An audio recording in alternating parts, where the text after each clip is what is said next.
Innallaha la yadlimu mithqala dzarratin wa in taku hasanatan yudha'ifu wa yu'ti min ladunhu ajron adima. Allah tidak akan pernah mengorupsi amalan kita. Apabila ada kebaikannya, maka Allah akan melipat gandakan kebaikan tersebut. Tapi kalau ada keburukannya, Allah tidak akan melipat gandakan. Kalau kita berbuat dosa satu, ya satu itu. Yang penting dosanya jangan dilaksanakan di hari Jumat. Karena Sayyidul Ayam, barang siapa yang beribadah, maka pahalanya berlipat ganda, dan barang siapa yang bermaksiat, maka dosanya juga berlipat ganda. Yang kedua, jangan melaksanakan dosa di tanah haram.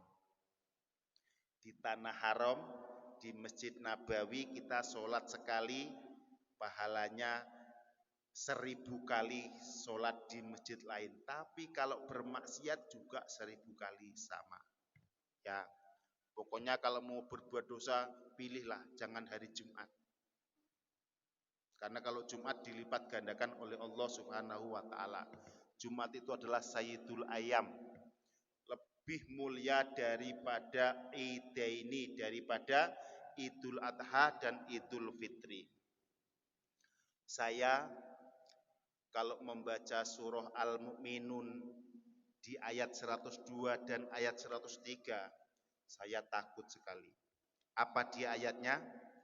Famang takulat mawazinuhu faulaika humul muflihun.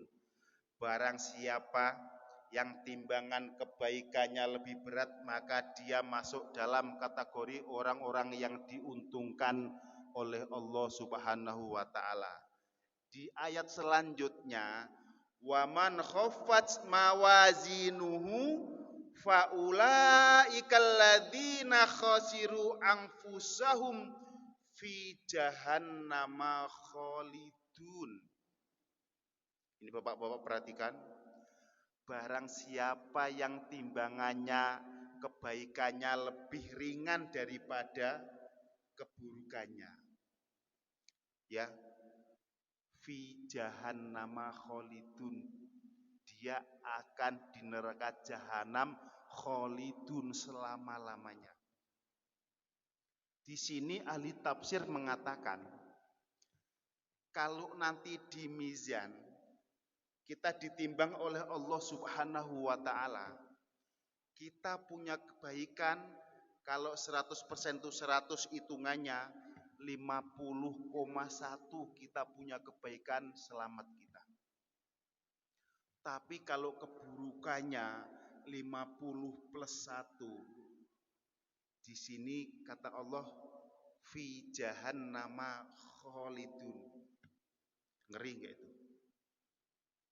Ketika ditimbang keburukan kita 50 plus 1, 50,0, sekian, neraka kita. Tapi Rasulullah Shallallahu Alaihi Wasallam sebelum beliau diwafatkan oleh Allah Subhanahu wa Ta'ala, bilang dengan oleh malaikat Jibril, ya malaikat, apa jaminan umatku kalau aku sudah yakin pasti dimasukkan surga Firdaus oleh Allah Subhanahu wa Ta'ala, lalu bagaimana dengan umatku? Karena ada ayat, orang yang walaupun pernah dia melaksanakan baik, tapi ditimbang dia lebih banyak dosanya, maka fi jahannama khalidun, di dalam neraka selamanya. Kemudian malaikat balik naik ke atas menghadap Allah, ya Allah, Rasulullah Shallallahu Alaihi Wasallam meminta jaminan atas umatnya. Kemudian apa kata Allah? Bilang ya Jibril kepada Muhammad, ya, saya tidak akan relakan kalau ada satu saja umat Muhammad Shallallahu Alaihi Wasallam masuk surga. Saya tidak akan masukkan umat-umat sebelum umatmu masuk surga sebelum semua umatmu masuk surga. Itu untungnya kita punya Rasulullah Shallallahu Alaihi Wasallam. Hadis ini dipadukan dengan ayat tadi. Ya, dipadukan. Gimana maksudnya?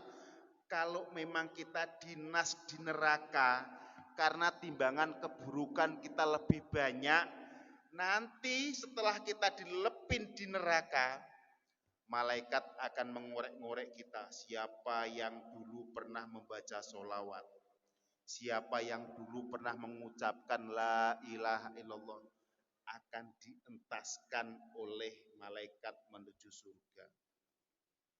Karena Allah sudah berjanji, saya tidak akan masukkan umat lain ke surga sebelum umat Muhammad semua masuk surga. Kita ini umat yang paling terakhir, tapi kita umat yang paling dahulu masuk surga. Itu makanya jangan pernah kita meninggalkan sholawat. 4 hal ini sering saya gembor-gemborkan, yang mana apabila kita langgengkan ini bisa menolong kita. Yang pertama adalah sholat berjamaah. Yang kedua adalah mendatangi majelis taklim. Yang ketiga adalah membaca Al-Quran walau ya ta'atta, walaupun terbatah-batah kita tetap mendapat pahala. Yang terakhir adalah sholat berjamaah. Sholawat, Al-Quran, majelis taklim, sholat jamaah. 4 ini jangan ditinggalkan. Kenapa majelis taklim seperti ini dipastikan diterima oleh Allah Subhanahu wa taala? Karena majelis taklim ini adalah upaya kita untuk tidak menghilangkan ilmu yang sudah diturunkan oleh Rasulullah Shallallahu Alaihi Wasallam. Rasulullah capek-capek berjibaku sampai mengalirkan darah dan air mata demi agar umat ini punya ilmu agama, bagaimana cara bagusnya beribadah. Lalu setelah Rasulullah wafat, ini umat-umatnya ini malas mendatangi majelis taklim, lalu dia mau beribadah dengan cara apa kalau bukan dengan cara ilmu. Itu makanya majelis taklim, orang yang niatnya enggak ikhlas pun asal duduk di majelis taklim, Allah janji pasti akan saya terima ibadahnya. Allah janji apa yang dia minta pasti akan aku turuti. Itu sudah jaminan dari Allah Subhanahu wa ta'ala. Begitu juga dengan sholat jamaah.